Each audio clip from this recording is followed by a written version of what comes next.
Welcome back to another AEW review on the Great Leon channel. Today we're covering All Out 2023, and this was the first pay-per-view since CM Punk left. I mean, he left yesterday, so I guess it's a day, but let's see if they surpassed expectations. We start off the show with Better Than You Baby, MJF and Adam Cole versus the Dark Order. Forgot they even existed, keeping it a buck with you.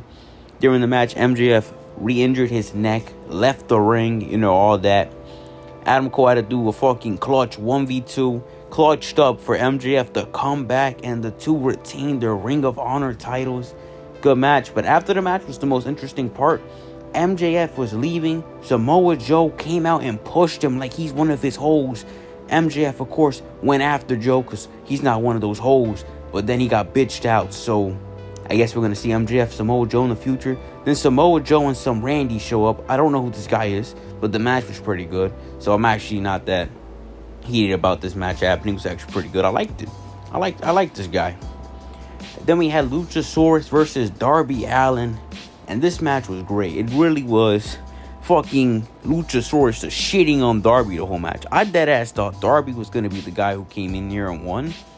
But I'm glad to say I was wrong.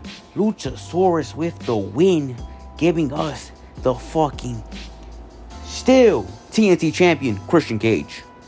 Fuck Luchasaurus. I just like Christian Cage. I actually like Luchasaurus. He alright. We had Miro versus Will Hobbs. The match was pretty good. I think Miro definitely needed this win. Like, honestly, in terms of who needed the wins the most, definitely Miro. He hasn't really done shit since the TNT title run, and now he can kind of build himself up, especially since his wife Lana showed up at the end of the match after his win. I didn't know what this was about. She attacked Will Hobbs, and then Miro saved her and then left. I don't know what's going on.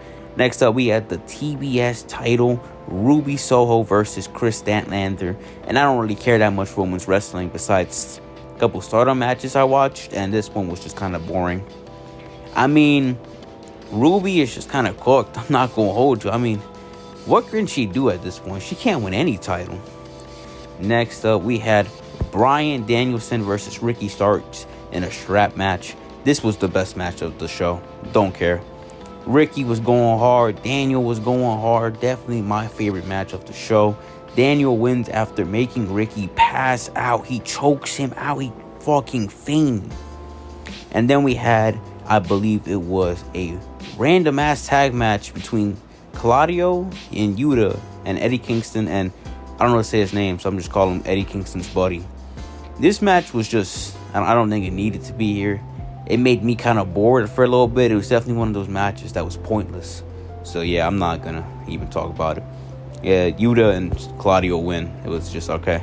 Then we had the best wrestler in the world, Kenny Omega, versus Take. I said in my previous reviews, I have no idea how to say his name. So Take. This was a very good match. I really liked it. Kenny Omega is my favorite wrestler. Not ever, but right now he's my favorite wrestler. John Cena, best wrestler ever.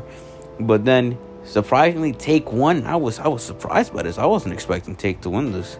Then we had the Bullet Club Gold versus the FTR and Young Bucks match. And to be honest with you, I didn't really like the first half of this match. Second half, they started cooking.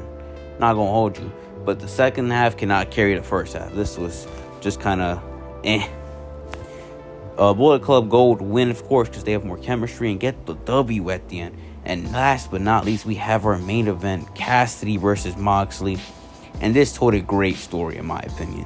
Cassidy being fucking beat down from his other 32 defenses could not get the job done. He was so close. He just couldn't get done of Moxley, and it was a great match. Definitely deserved being the main event. I think probably the second best match on the show.